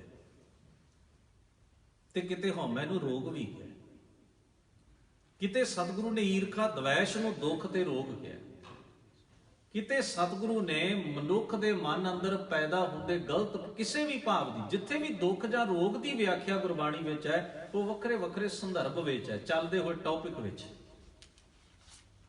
ਇਹ ਜਿਹੜੀ ਚੀਜ਼ ਹੈ, ਜਿੰਨਾ ਚਿਰ ਇਹ ਸਾਡੀ ਸਮਝ ਦਾ ਭਾਗ ਨਹੀਂ ਬਣਦੀ, ਅਸੀਂ ਸਾਰੀ ਗੱਲ ਨੂੰ ਰਲਗੱਡ ਕਰ ਲੈਂਦੇ ਹਾਂ। ਗੁਰੂ ਗ੍ਰੰਥ ਸਾਹਿਬ ਦੀ ਬਾਣੀ ਦਾ ਇੱਕ ਪੰਕਤੀ ਨੂੰ ਦੂਜੀ ਪੰਕਤੀ ਨਾਲ, ਉਹਦਾ ਕੰਟੈਕਸਟ ਕੋਈ ਹੈ, ਉਹਦਾ ਕੋਈ ਹੈ, ਉਹ ਕਈ ਚੀਜ਼ਾਂ ਰਲ ਕੇ ਫਿਰ ਇੱਕ ਅਜੀਬ ਕਿਸਮ ਦੀ ਜਿਹੜੀ ਹੈ ਉਹ ਕਥਾ ਕਹਾਣੀ ਬਣ ਜਾਂਦੀ। ਹੁਣ ਗੁਰੂ ਸਾਹਿਬ ਸੱਚੇ ਪਾਤਸ਼ਾਹ ਨੇ ਇਸੇ ਕਰਕੇ ਗੁਰੂ ਸਾਹਿਬ ਦਾ ਤਾਂ ਇੱਕੋ ਹੀ ਟੀਚਾ ਹੈ। ਹੁਣ ਉੱਥੇ ਕੀ ਹੈ ਪੰਕਤੀ ਵੇਖੋ, ਇੱਕ ਪਾਸੇ ਕਹੇ ਵੀ ਵੇਦ ਕਤੇਬ ਕਹੋ ਮਤ ਝੂਠੇ ਝੂਠਾ ਜੋ ਨਾ ਵਿਚਾਰੈ, ਇੱਕ ਜਗ੍ਹਾ ਕਿਹਾ ਵੇਦ ਕਤੇਬ ਇਫਤਰਾ ਪਾਈ ਦਿਲ ਕਾ ਫਿਕਰ ਨਾ ਜਾਏ, ਤੁਕ ਦਮ ਕਰਾਰੀ ਜੋ ਕਰੋ ਹਾਜ਼ਿਰ ਹਜ਼ੂਰ ਖੁਦਾਏ। ਹੁਣ ਕਬੀਰ ਸਾਹਿਬ ਜੀ ਦੇ ਬੋਲ ਨੇ, ਤੇ ਕਬੀਰ ਸਾਹਿਬ ਜੀ ਦਾ ਤਾਂ ਬੜਾ ਐਲਾਨੀਆਂ ਤੇ ਬੜਾ ਸਪਸ਼ਟ ਜਿਹਾ, ਕਿਉਂਕਿ ਉਹ ਵਿਚਾਰਵਾਨ ਨੇ, ਉਹ ਨਾ ਪੰਡਤਾਂ ਘਰੇ ਪੈਦਾ ਹੋਏ ਨੇ ਨਾ ਪੰਡਤਾਂ ਕੋਲੋਂ ਪੜ੍ਹੇ ਨੇ। ਜਿਹੜੀ ਤੁਹਾਡੀ ਵਿਚਾਰ ਸੱਤਾ ਹੈ ਨਾ, ਜਿਹੜੀ ਤੁਹਾਡੀ ਵਿਚਾਰ ਸੱਤਾ ਹੈ, ਜ਼ਰੂਰੀ ਨਹੀਂ ਤੁਸੀਂ ਕਿਸੇ ਪੰਡਤ ਕੋਲ ਬੈਠ ਕੇ ਸਾਲ ਗਾਲੇ ਹੋਣ ਤੇ ਤੁਹਾਨੂੰ ਤਾਂ ਹੀ ਜੀਵਨ ਦੀ ਸਮਝ ਆਏ। ਜੇ ਸਾਡੇ ਅੰਦਰ ਦਾ ਵਿਵੇਕ ਕੰਮ ਕਰਦਾ ਹੈ ਨਾ, ਵਿਵੇਕ ਦਾ ਦੀਵਾ ਜਗਦਾ ਹੈ, ਤੇ ਇੱਕ ਮਜ਼ਦੂਰੀ ਕਰਨ ਵਾਲਾ ਬੰਦਾ ਵੀ ਪੰਡਤ ਉੱਤੇ ਭਾਰੂ ਪੈ ਸਕਦਾ। ਗੁਰਬਾਣੀ ਵੀ ਇਸ ਗੱਲ ਤੇ ਮੋਹਰ ਲਾਉਂਦੀ ਹੈ ਤੇ ਤਾਰੀਖ ਵੀ ਇਸ ਗੱਲ ਤੇ ਮੋਹਰ ਲਾਉਂਦੀ ਹੈ। ਜੇ ਸੱਚਮੁੱਚ ਹੀ ਕੇਵਲ ਧਰਮ ਗ੍ਰੰਥਾਂ ਨੂੰ ਵਾਚਣ ਨਾਲ ਜਾਂ ਬਹੁਤੀਆਂ ਪੋਥੀਆਂ ਪੁਸਤਕਾਂ ਵਾਚਣ ਨਾਲ ਹੀ ਮਨੁੱਖ ਮਹਾਤਮਾ ਜਾਂ ਧਰਮੀ ਹੋ ਸਕਦਾ ਹੁੰਦਾ, ਤੇ ਗੁਰੂ ਸਾਹਿਬ ਨੇ ਪੰਡਤ ਨੂੰ ਇਹ ਗੱਲ ਕਦੇ ਨਹੀਂ ਸੀ ਕਹਿਣੀ, ਪੰਡਿਤ ਵਾਚੈ ਪੋਥੀਆਂ ਨਾ ਬੂਝੈ ਵਿਚਾਰ, ਅਨਕਉ ਮਤੀ ਦੇ ਚੱਲੈ ਮਾਇਆ ਕਾ ਵਾਪਾਰ, ਕਥਨੀ ਝੂਠੀ ਜਗ ਪਵੈ ਰਹਿਣੀ ਸ਼ਬਦ ਸੋ ਸਾਰ। ਹੁਣ ਗੁਰੂ ਸਾਹਿਬ ਜੀ ਨੇ ਇਹ ਸ਼ਬਦ ਕਿਉਂ ਵਰਤੇ ਨੇ? ਪਰ ਕਬੀਰ ਸਾਹਿਬ ਲਈ ਇਹ ਸ਼ਬਦ ਨਹੀਂ ਉਹਨਾਂ ਨੇ ਵਰਤੇ। ਪੋਥੀ ਕਬੀਰ ਸਾਹਿਬ ਕੋਲ ਵੀ ਹੈ, ਮੂੰਡ ਪਲੋਸ ਕਮਰ ਬੰਦ ਪੋਥੀ, ਹਮ ਕੋ ਚਾਬਨ ਉਨ ਕੋ ਰੋਟੀ। ਕਬੀਰ ਸਾਹਿਬ ਦੀ ਪੋਥੀ ਵਿਵੇਕ ਦੇ ਸਹਾਰੇ ਚੱਲਦੀ ਹੈ। ਉਹਨਾਂ ਦੀ ਪੋਥੀ 'ਚ ਉਹਨਾਂ ਦੇ ਵਿਵੇਕ ਦੇ ਸ਼ਬਦ ਅੰਕਿਤ ਨੇ, ਉਹ ਕੋਈ ਪੰਡਤਾਊ ਪੁਣੇ ਵਾਲੀਆਂ ਗੱਲਾਂ ਨਹੀਂ ਕਰਦੇ। ਮੈਂ ਇੱਕ ਸੱਜਣ ਦਾ ਇਹ ਸੁਣਿਆ ਖੋਰੇ ਪੜ੍ਹਿਆ ਕਿਸੇ ਤੋਂ, ਉਹ ਲਿਖਦੇ ਨੇ ਜੇ ਗੁਰੂ ਨਾਨਕ ਸਾਹਿਬ ਅੱਜ ਦੇ ਵਕਤ ਵਿੱਚ ਹੁੰਦੇ, ਉਹਨਾਂ ਕੋਲ ਅੱਜ ਵਰਗੇ ਆਧੁਨਿਕ ਚੀਜ਼ਾਂ ਹੁੰਦੀਆਂ, ਤਾਂ ਉਹ ਦੁਨੀਆ ਭਰ ਦਾ ਬੜੇ ਵੱਡੇ ਵੱਡੇ ਫਿਲਾਸਫਰਾਂ ਤੇ ਵਿਦਵਾਨਾਂ ਦੀਆਂ ਲਿਖੀਆਂ ਹੋਈਆਂ ਚੀਜ਼ਾਂ ਨੂੰ ਇਕੱਠੀਆਂ ਕਰਕੇ ਲਿਆਉਂਦੇ। ਕਿਉਂ? ਕੀ ਗੁਰੂ ਨਾਨਕ ਸਾਹਿਬ ਨੇ ਕੋਈ ਲਾਇਬ੍ਰੇਰੀ ਸਥਾਪਿਤ ਕਰਨੀ ਸੀ? ਕੀ ਗੁਰੂ ਨਾਨਕ ਸਾਹਿਬ ਦੇ ਵੇਲੇ ਵਿਦਵਾਨਾਂ ਤੇ ਫਿਲਾਸਫਰਾਂ ਦਾ ਕੋਈ ਕਾਲ ਪਿਆ ਹੋਇਆ ਸੀ ਦੁਨੀਆ 'ਚ ਕਿ ਉਹਨਾਂ ਨੂੰ ਲੱਭਿਆ ਹੀ ਕੋਈ ਨਹੀਂ, ਵੀ ਸਾਰੀ ਦੁਨੀਆ ਵਿਦਵਤਾ ਤੋਂ ਹੀਣੀ? ਆਪਣੇ ਸਮੇਂ ਵਿੱਚ, ਆਪਣੇ ਸਮੇਂ ਦੇ ਬੜੇ ਉੱਚ ਕੋਟੀ ਦੇ ਹਰ ਸਮਾਜ ਵਿੱਚ ਵਿਦਵਾਨ ਹੁੰਦੇ, ਹਰ ਸਮਾਜ ਵਿੱਚ ਉਸ ਸਮੇਂ ਦੀ ਹਾਲਤ ਦੇ ਬੜੇ ਉੱਗੇ ਹੋਏ ਫਿਲਾਸਫਰ ਹੁੰਦੇ। ਸੁਕਰਾਤ ਕੋਈ ਅੱਜ ਜਾਂ ਕੱਲ ਨਹੀਂ ਜੰਮਿਆ, ਬੜਾ ਪੁਰਾਣਾ ਜੰਮਿਆ। ਉਹਦੇ ਇਤਿਹਾਸ ਬਾਰੇ ਵੀ ਕਿੱਡਾ ਰੋਲ ਘਚੋਲਾ, ਸਦੀਆਂ ਪਹਿਲਾਂ ਦੇ ਹੋਏ ਬੰਦੇ ਜਿਹੜੇ ਨੇ। ਪਲੇਟੋ ਜਿਹੜਾ ਅੱਜ ਥੋੜੀ ਜੰਮਿਆ, ਕੱਲ ਜਾਂ ਸਾਡੇ ਤੁਹਾਡੇ ਸਮੇਂ 'ਚ ਪੁਰਾਣਾ, ਉਹਦੀਆਂ ਕੋਟੇਸ਼ਨ ਅੱਜ ਵੀ ਲੋਕ ਕੋਡ ਕਰਦੇ ਨੇ। ਕਿੰਨੇ ਪੁਰਾਣ ਜਿਨ੍ਹਾਂ ਨੇ ਸ਼ਾਸਤਰ ਲਿਖੇ ਨੇ, ਕੋਈ ਮਾਮੂਲੀ ਬੰਦੇ ਥੋੜਾ ਸਾਨੇ ਠੀਕ ਹੈ ਅਸੀਂ ਉਹਨਾਂ ਦੇ ਵਿਚਾਰ ਨਾਲ ਸਹਿਮਤ ਹੋਈਏ ਜਾਂ ਨਾ ਹੋਈਏ, ਪਰ ਸੈਂਕੜੇ ਇੱਕ ਗੱਲ ਨੂੰ ਸਾਬਤ ਕਰਨ ਦੇ ਪ੍ਰਮਾਣ ਬੰਦਾ ਇੱਕ ਹੀ ਕਿਤਾਬ ਵਿੱਚ ਲਿਖਦਾ ਹੈ, ਨਿਆਏ ਸ਼ਾਸਤਰ ਵਿੱਚ, ਵੀ ਕਿਸੇ ਗੱਲ ਨੂੰ ਪਰਖਣ ਦੇ ਪੈਮਾਨੇ ਕੀ ਹੋ ਸਕਦੇ ਨੇ, ਕਿਸੇ ਗੱਲ ਤੇ ਯਕੀਨ ਕਰਨ ਦੇ ਤੁਹਾਡੇ ਕੋਲ ਆਧਾਰ ਕੀ ਕੀ ਹੋਣੇ ਚਾਹੀਦੇ ਨੇ। ਕਿੰਨੀ ਸਿਰ ਖਪਾਈ ਦਾ ਵਿਸ਼ਾ ਤੁਸੀਂ ਸੋਚੋ। ਇਹ ਸਭ ਚੀਜ਼ਾਂ ਜਿਹੜੀਆਂ ਉਸ ਸਮੇਂ ਵੀ ਵਿਦਵਤਾ ਦਾ ਆਪਣੇ ਤਰੀਕੇ ਨਾਲ ਬੜਾ ਪਸਾਰਾ ਸੀ, ਪਰ ਗੁਰੂ ਸਾਹਿਬ ਤਾਂ ਬਹੁਤ ਮੁਲਕ ਘੁੰਮੇ ਸਨ। ਅੱਜ ਦੇ ਹਿਸਾਬ ਨਾਲ ਲਾਈਏ ਤਾਂ ਕਿੰਨੇ ਮੁਲਕ ਬਣ ਜਾਂਦੇ ਨੇ, ਕਿੰਨੀਆਂ ਸਟੇਟਾਂ ਬਣਦੀਆਂ ਨੇ। ਉਹ ਇਸਲਾਮ ਦੇ ਧਰਮ ਕੇਂਦਰਾਂ ਤੇ ਗਏ, ਉਹਨਾਂ ਨੇ ਜੋਗੀਆਂ ਨਾਲ ਸੰਵਾਦ ਰਚਾਏ, ਉਹ ਫਕੀਰਾਂ ਦੇ ਕੋਲ ਗਏ। ਸਹਿਬ ਸਤਿਗੁਰੂ ਗੁਰੂ ਨਾਨਕ ਸਾਹਿਬ ਸੱਚੇ ਪਾਤਸ਼ਾਹ ਨੇ ਵੱਡੇ ਵੱਡੇ ਪੰਡਤਾਂ ਨਾਲ ਉਹਨਾਂ ਦੇ ਮੰਦਰਾਂ ਤੇ ਪਾਠਸ਼ਾਲਾਵਾਂ ਵਿੱਚ ਜਾ ਕੇ ਉਹਨਾਂ ਦੇ ਨਾਲ ਸੰਵਾਦ ਕੀਤੇ। ਗੁਰੂ ਸਾਹਿਬ ਨੂੰ ਪਤਾ ਸੀ ਵੀ ਇਹਨਾਂ ਦੇ ਕੋਲ ਕੁਝ ਹੈ, ਇਹ ਪੜ੍ਹੇ ਹੋਏ ਨੇ, ਇਹਨਾਂ ਨੇ ਵੀ ਕੁਝ ਵਿਆਖਿਆਵਾਂ ਦਿੱਤੀਆਂ ਨੇ ਆਪਣੀਆਂ ਵੱਖਰੀਆਂ ਵੱਖਰੀਆਂ। ਪਰ ਗੁਰੂ ਸਾਹਿਬ ਸੱਚੇ ਪਾਤਸ਼ਾਹ ਜਾਣਦੇ ਸਨ ਵੀ ਆਪਣੇ ਸਮੇਂ ਦੀ ਵਿਦਵਤਾ ਤੇ ਇੱਕ ਚੱਲਦਾ ਪ੍ਰਵਾਹ, ਉਹਦੇ ਤੋਂ ਤਾਂ ਕੋਈ ਵੀ ਮਨੁੱਖ ਅਭਿੱਜ ਨਹੀਂ ਰਹਿ ਸਕਦਾ। ਥੋੜਾ ਜਾਂ ਬਹੁਤਾ ਉਹਦਾ ਪ੍ਰਭਾਵ ਕਬੂਲ ਹੈ। ਪਰ ਮੇਰਾ ਮਕਸਦ ਜਿਹੜਾ ਹੈ ਉਹ ਪੰਡਤਾਂ ਦੇ, ਕਾਜ਼ੀਆਂ ਦੇ, ਆਲਮਾਂ ਦੇ ਕੋਈ ਗ੍ਰੰਥਾਂ ਦੀਆਂ ਵੱਖ-ਵੱਖ ਚੀਜ਼ਾਂ ਇਕੱਠੀਆਂ ਕਾਪੀ ਕਰਕੇ ਲਿਆਉਣਾ ਨਹੀਂ। ਮੇਰਾ ਮਸਲਾ ਹੋਰ ਹੈ, ਮਨੁੱਖ ਦੇ ਜੀਵਨ ਦਾ ਬੁਨਿਆਦੀ ਮਸਲਾ, ਕਿਮ ਸਚਿਆਰਾ ਹੋਈਐ ਕਿਮ ਕੂੜਾ ਟੁੱਟੈ ਪਾਲ, ਹੁਕਮ ਰਜ਼ਾਈ ਚੱਲਣਾ ਨਾਨਕ ਲਿਖਿਆ ਨਾਲ। ਹੁਣ ਕੋਈ ਇਹ ਤਾਂ ਨਹੀਂ ਕਹਿ ਸਕਦਾ ਕਾਂਸ਼ੀ 'ਚ ਵਿਦਵਾਨ ਹੀ ਕੋਈ ਨਹੀਂ ਸੀ, ਪਰ ਨਹੀਂ, ਗੁਰੂ ਸਾਹਿਬ ਉੱਥੇ ਵਿਦਵਾਨਾਂ ਦਾ ਕੋਈ ਲੇਖ ਇਕੱਠਾ ਕਰ ਨਹੀਂ ਸਨ ਗਏ। ਉਹਨਾਂ ਨੂੰ ਸਚਿਆਰੇ ਮਨੁੱਖਾਂ ਦਾ ਇਹ ਇੱਕ ਦੀਵੇ ਵਾਂਗ ਆਪਣੀ ਵਿਵੇਕਤਾ ਨਾਲ ਗੁਰੂ ਸਾਹਿਬ ਨੇ ਸਚਿਆਰ ਪੁਰਖਾਂ ਦੀ ਭਾਲ ਕੀਤੀ ਹੈ। ਗੁਰਮੁਖ ਖੋਜਤ ਭਏ ਉਦਾਸੀ, ਦਰਸ਼ਨ ਕੈ ਤਾਈ ਭੇਖ ਨਿਵਾਸੀ, ਸਾਚ ਵਖਰ ਕੇ ਹਮ ਬਣ ਜਾਏ। ਤੋ ਕਬੀਰ ਸਾਹਿਬ ਦੇ ਵਿੱਚੋਂ ਚਿਣਗ ਬਾਬਾ ਰਵਿਦਾਸ ਸਾਹਿਬ ਦੇ ਵਿੱਚੋਂ ਤਥਾ ਹੋਰ ਮਹਾਂਪੁਰਖਾਂ ਚੋਂ ਜਿਨ੍ਹਾਂ ਦੀ ਬਾਣੀ ਗੁਰੂ ਸਾਹਿਬ ਲਿਆਏ, ਉਹਨਾਂ ਨੂੰ ਲੱਗਾ ਯਥਾਰਥ ਸੱਚ ਜਿਹੜਾ ਹੈ ਨਾ, ਸੱਚ ਉਹ ਹੀ ਹੈ ਜਿਹਨੂੰ ਤੁਸੀਂ ਜੀਵਨ ਵਿੱਚ ਇੰਪਲੀਮੈਂਟ ਕਰ ਲਿਆ, ਜਿਹਨੂੰ ਤੁਸੀਂ ਜੀ ਲਿਆ, ਜਿਹਨੂੰ ਤੁਸੀਂ ਹੰਢਾ ਲਿਆ। ਉਹ ਸਚਿਆਰੇ ਮਨੁੱਖਾਂ ਦਾ ਅਨੁਭਵ ਜਿਹੜਾ ਹੈ, ਉਹਨਾਂ ਦੀ ਕਮਾਈ ਜਿਹੜੀ ਹੈ ਆਪਣੀ, ਜੋ ਉਹਨਾਂ ਨੇ ਜੀ ਕੇ ਵੇਖਿਆ ਤੇ ਫਿਰ ਉਹ ਜੀ ਕੇ ਆਖਿਆ ਹੋਵੇ। ਇੱਕ ਹੁੰਦਾ ਤੁਸੀਂ ਆਖਦੇ ਹੀ ਉਹਨੂੰ ਜੀਂਦੇ ਨਹੀਂ, ਉਹ ਉਧਾਰੀ ਚੀਜ਼ ਹੈ, ਉਹ ਸਾਡਾ ਕੇਵਲ ਬਾਹਰੀ ਟੇਸਟ ਹੈ। ਇੱਕ ਉਹ ਚੀਜ਼ ਹੈ ਜੋ ਤੁਸੀਂ ਜਿਉਂਦੇ ਹੋ ਤੇ ਫਿਰ ਆਖਦੇ ਹੋ ਕਿ ਆਹ ਚੀਜ਼ ਐਵੇਂ ਹੈ। ਉਸ ਚੀਜ਼ ਨੂੰ ਗੁਰੂ ਸਾਹਿਬ ਨੇ ਇਕੱਤਰ ਕੀਤਾ। ਸੰਤਨ ਕੀ ਸੁਣ ਸਾਚੀ ਸਾਖੀ, ਸੋ ਬੋਲੇ ਜੋ ਪੇਖਾਂ। ਇਸ ਲਈ ਗੁਰੂ ਨਾਨਕ ਸਾਹਿਬ ਮਹਾਰਾਜ ਸੰਤੀ ਕਬੀਰ ਜੀ ਨੂੰ ਮੰਨਦੇ। ਸਚਾਈ ਤਾਂ ਇਹ ਹੈ ਕਿ ਉਹਨਾਂ ਵਾਸਤੇ ਦੇਵਰੀਆਂ ਤੇਰੀਆਂ ਮਾਲਾ ਪਹਿਨਣ ਵਾਲਾ ਸੰਤ ਨਹੀਂ। ਬੜੇ ਫਿਰਕਿਆਂ 'ਚ ਮਹਾਰਾਜ ਗੁਰੂ ਨਾਨਕ ਸਾਹਿਬ ਨੇ ਵੇਖਿਆ ਸੀ, ਵੱਖ-ਵੱਖ ਮੱਤਾਂ, ਫਿਰਕੇ, ਸੰਪਰਦਾਵਾਂ। ਬੜੇ ਭਾਰਤ ਵਿੱਚ ਤਾਂ ਸਾਧੂਆਂ ਦਾ ਕਦੇ ਕਾਲ ਹੀ ਨਹੀਂ ਪਿਆ, ਇਉਂ ਕਹਿ ਲਓ, ਹੈ ਨਹੀਂ ਸਾਧੂ ਹਰ ਜਗ੍ਹਾ ਤੇ। ਪਰ ਗੁਰੂ ਨਾਨਕ ਸਾਹਿਬ ਸੱਚੇ ਪਾਤਸ਼ਾਹ ਮਹਾਰਾਜ ਨੇ ਕੇਵਲ ਕਬੀਰ ਸਾਹਿਬ ਦੇ ਜੀਵਨ ਨੂੰ ਸੰਤਤਾਈ ਦੀ ਉਪਾਧੀ ਬਖਸ਼ੀ। ਉਹਨਾਂ ਦੀ ਦ੍ਰਿਸ਼ਟੀ ਵਿੱਚ ਬਾਬਾ ਰਵਿਦਾਸ ਸਾਹਿਬ ਅਸਲ ਸੰਤ ਨੇ, ਜਿਹੜੇ ਭੇਖ ਤੋਂ ਵੀ ਰਹਿਤ ਹੋ ਕੇ ਵੀ, ਦਾਅਵਿਆਂ ਤੋਂ ਮੁਕਤ ਹੋ ਕੇ ਵੀ ਸੱਚਮੁੱਚ ਜਿਨ੍ਹਾਂ ਜੀਵਨ ਦੀ ਸਚਾਈ ਨੂੰ ਜੀਵਿਆ ਤੇ ਹੰਢਾਇਆ ਹੈ। ਤੋ ਮੈਂ ਜਿਹੜਾ ਨੁਕਤਾ ਬਿਆਨ ਕਰ ਰਿਹਾ ਸੀ ਵੀ ਕਬੀਰ ਸਾਹਿਬ ਨੇ ਇੱਥੇ ਪਤਾ ਉਸ ਪੰਕਤੀ ਦਾ ਜ਼ਿਕਰ ਕਿਉਂ ਕੀਤਾ ਹੈ ਕਿ ਜਿਹੜਾ ਬੰਦਾ ਦਿਨ ਰਾਤ ਕਤੇਬਾਂ ਤੇ ਕਟਾਕਸ਼ ਕਰਨ ਲੱਗਾ ਹੋਇਆ ਨਾ, ਇੱਕ ਦੇ ਮਨ ਵਿੱਚ ਇਹ ਗੰਢ ਵੱਜੀ ਹੋਈ ਹੈ ਵੀ ਜਿਹੜੇ ਮਜ਼ਹਬ ਵਿੱਚ ਮੈਂ ਪੈਦਾ ਹਾਂ, ਮੈਂ ਇਸ ਕਰਕੇ ਚੰਗਾ ਵੀ ਮੈਂ ਫਲਾਣੇ ਮਜ਼ਹਬ 'ਚ ਪੈਦਾ ਹੋਇਆ। ਇਹ ਬੜੀ ਵੱਡੀ ਪ੍ਰੋਬਲਮ ਹੈ ਸੰਸਾਰ ਦੇ ਬੰਦੇ ਦੀ, ਵੀ ਮੈਂ ਇਸ ਕਰਕੇ ਵੱਡਾ ਹਾਂ ਕਿ ਮੈਂ ਇਸ ਮਜ਼ਹਬ 'ਚ ਪੈਦਾ ਹੋਇਆ, ਤੇ ਦੂਜੇ ਇਸ ਕਰਕੇ ਨੀਵੇਂ ਵੀ ਉਹ ਮੇਰੇ ਵਰਗੇ ਮਜ਼ਹਬ 'ਚ ਪੈਦਾ ਨਹੀਂ ਹੋਏ। ਤਾਂ ਗੱਲ ਉਹ ਹੀ ਹੈ ਵੀ ਜਿਵੇਂ ਬ੍ਰਾਹਮਣ ਕਹਿੰਦਾ ਵੀ ਮੈਂ ਇਸ ਕਰਕੇ ਭਾਈ ਪਵਿੱਤਰ ਹਾਂ ਕਿਉਂਕਿ ਮੈਂ ਬ੍ਰਾਹਮਣਾਂ ਦੇ ਘਰ ਪੈਦਾ ਹੋਇਆ।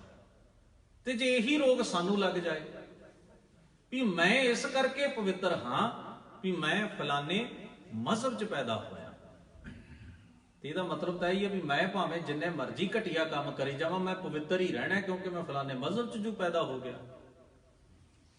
ਉੱਥੇ ਫਿਰ ਕਰਨੀ ਜਿਹੜੀ ਹੈ, ਕਰੈਕਟਰ ਜਿਹੜਾ ਹੈ, ਜਿਹੜੇ ਮਨੁੱਖ ਦੀ ਸ਼ਖਸੀਅਤ ਹੈ, ਜਿਹੜਾ ਕਿਰਦਾਰ ਹੈ, ਉਹਦੀ ਕੋਈ ਵੈਲਿਊ ਨਹੀਂ। ਵੈਲਿਊ ਇਸ ਗੱਲ ਦੀ ਹੈ ਵੀ ਇਹ ਫਲਾਨੀ ਜਗ੍ਹਾ ਤੇ ਪੈਦਾ ਹੋ।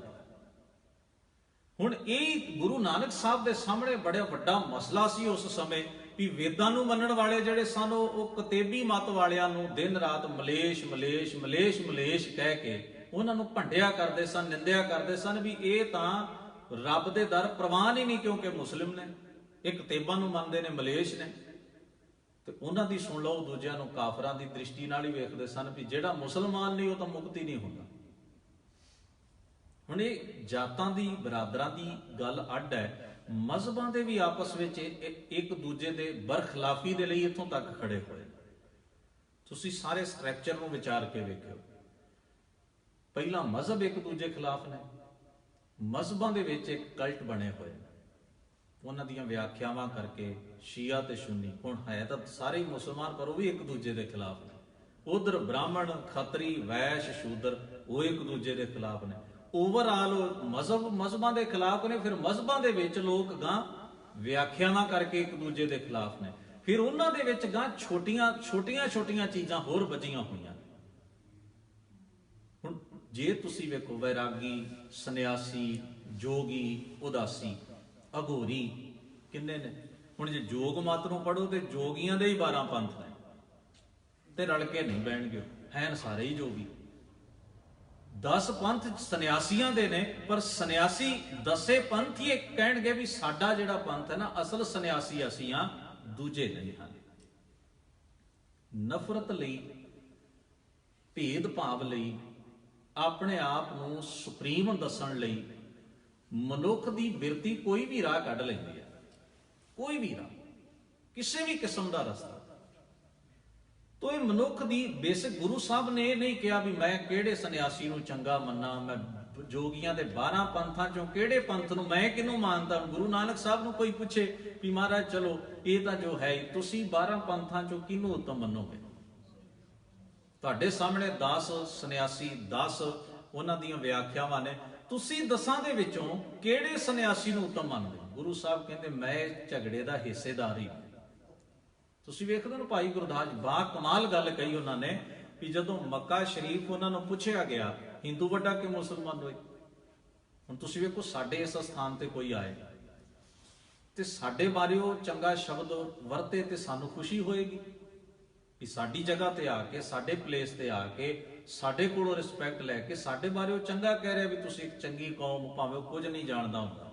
ਕਈ ਵਾਰ ਬਹੁਤੀ ਵਾਰ ਇਸ ਤਰ੍ਹਾਂ ਵਾਪਰਦਾ, ਪਰ ਅਸੀਂ ਉਹਦੇ ਕੋਲੋਂ ਉਮੀਦ ਕਰਦੇ ਹਾਂ ਵੀ ਸਾਡੇ ਬਾਰੇ, ਸਾਡੀ ਕਮਿਊਨਿਟੀ ਬਾਰੇ ਕਹਿ ਕੇ ਜਾਏ ਜਾਂ ਸਾਡੇ ਮਜ਼ਹਬ ਰਿਲੀਜਨ ਬਾਰੇ ਕਵੇ ਵੀ ਭਾਈ ਤੁਹਾਡਾ ਰਿਲੀਜਨ ਬੜਾ ਵਧੀਆ। ਨਹੀਂ ਤਾਂ ਆਪਾਂ ਵੀ ਜਾਣਦੇ ਵੀ ਅਸੀਂ ਉਹਨੂੰ ਦੱਸਿਆ ਹੀ ਹੁੰਦਾ ਵੀ ਸਾਡੇ ਚਾਹ ਹੈ, ਆ ਹੈ, ਉਹਨੂੰ ਲੱਗਦਾ ਵੀ ਖੋਰੇ ਚੰਗਾ ਹੀ। ਹਰ ਅਸੀਂ ਕਿਤੇ ਜਾਈਏ ਕਿਸੇ ਮਜ਼ਹਬ ਦੇ ਸਥਾਨ ਤੇ ਅਸੀਂ ਵੀ ਕਹਾਂਗੇ ਭਾਈ ਤੁਸੀਂ ਬੜੇ ਚੰਗੇ ਲੋਕ ਹੋ। ਗੁਰੂ ਨਾਨਕ ਸਾਹਿਬ ਮੱਕਾ ਸ਼ਰੀਫ ਨੇ, ਉੱਥੇ ਹੀ ਉਹਨਾਂ ਨੂੰ ਪੁੱਛਿਆ ਜਾਂਦਾ ਹੈ ਕਾਬਾ ਸ਼ਰੀਫ ਦੀ ਪਰਿਕਰਮਾ ਦੇ ਵਿੱਚ ਹਿੰਦੂ ਵੱਡਾ ਕਿ ਮੁਸਲਮਾਨ ਹੋਏ। ਸਵਾਲ ਕਰਨ ਵਾਲਾ ਉਮੀਦ ਤੇ ਕਰੇਗਾ ਨਾ ਕਿ ਗੁਰੂ ਨਾਨਕ ਸਾਹਿਬ ਦਾ ਪੱਖ ਤਾਂ ਸਾਡਾ ਹੀ ਹੋਏਗਾ, ਪਰ ਗੁਰੂ ਸਾਹਿਬ ਨੇ ਕਮਾਲ ਕੀਤੀ ਇਹ ਕਿ ਹਜ਼ੂਰ ਨੇ ਆਖਿਆ ਸ਼ੁਭ ਅਮਲਾਂ ਬਾਝੋਂ ਦੋਨੋਂ ਰੋਈ। ਐਸਾ ਇੱਕ ਇਤਿਹਾਸ ਵਿੱਚ ਜ਼ਿਕਰ ਆਉਂਦਾ ਹੈ, ਬਹਾਦਰ ਸ਼ਾਹ ਆਗਰੇ ਦੇ ਕਿਲੇ ਵਿੱਚ ਸੀ, ਜਾਜੋ ਦੇ ਮੈਦਾਨ ਵਿੱਚ ਉਹਨੇ ਆਪਣੇ ਭਰਾ ਨੂੰ ਹਰਾ ਕੇ ਤੇ ਆਪਣਾ ਰਾਹ, ਆਪਣੀ ਸਲਤਨਤ ਦਾ ਪੱਧਰਾ ਕਰ ਲਿਆ ਸੀ।